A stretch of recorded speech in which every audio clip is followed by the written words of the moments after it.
एक बहुत ही घना जंगल था।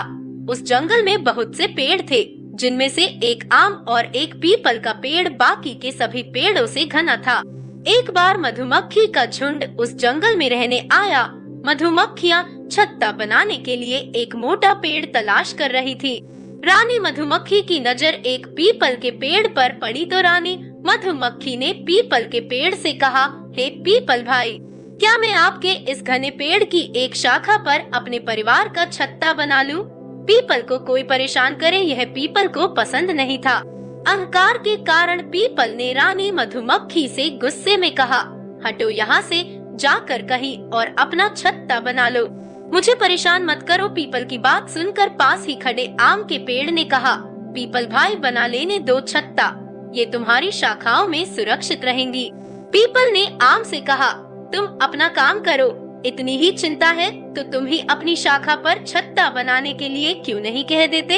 इस बात से आम के पेड़ ने रानी मधुमक्खी से कहा, हे रानी मक्खी, अगर तुम चाहो तो तुम मेरी शाखा पर अपना छत्ता बना लो।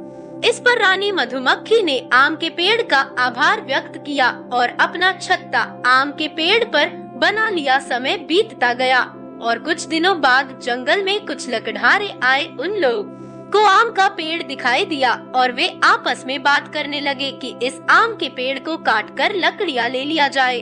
वे लोग अपने औजार लेकर आम के पेड़ को काटने चले। तभी एक व्यक्ति ने ऊपर की ओर देखा तो उसने दूसरे से कहा, नहीं, इसे मत काटो, इस पेड़ पर तो मधुमक्खी का छत्ता है, कहीं ये उड़ गई तो हमारा बचना मुश्किल हो जाएगा। उसी समय एक आदमी ने कहा, क्यों ना हम लोग ये पीपल का पेड़ ही काट लिया जाए, इसमें हमें ज्यादा लकड़ियाँ भी मिल जाएगी और हमें कोई खतरा भी नहीं होगा। वे लोग मिल कर पीपल के पेड़ को काटने लगे। पीपल का पेड़ दर्द के कारण जोर जोर से चिल्लाने लगा, बचाओ बचाओ बचाओ। आम को पीपल की चिल्लाने की आवाज आई तो उसने देखा कि कुछ लोग मिलकर उसे काट रहे हैं। आम के पेड़ ने मधुमक्खी से कहा, हमें पीपल के प्राण बचाने चाहिए। आम के पेड़ ने मधुमक्खी से पीपल के पेड़ के प्राण बचाने का आग्रह किया तो मधुमक्खी ने उन लोगों पर हमला कर दिया और वे लोग अपनी जान बचाकर जंगल से भाग गए। पीपल के पेड़ ने मधुमक्खियों को धन्यवाद दिया और अपने आचरण के लिए क्षमा मांगी। तब मधुमक्खियों ने कहा, धन्यवाद हमें नहीं, आम के पेड़ को दो जिन्होंने आपकी जान बचाई है, क्योंकि हमें तो इन्होंने कहा था कि अगर कोई बुरा करता है तो इसका मतलब यह नहीं है कि हम भी वैसा ही करें। अब पीपल को अपने किए पर पछतावा हो रहा था और उसका अहंकार भी टूट चुका था। पीपल के पेड़ को उसके अहंकार की सजा भी मिल चुकी थी। हमें कभी अहंकार नहीं करना चाहिए। जितना हो सके लोगों के काम ही आना चाहिए, जिससे वक्त पड़ने पर तुम भी किसी से मदद मांग सको। जब हम किसी की मदद करेंगे तब ही कोई हमारी भी मदद करेगा।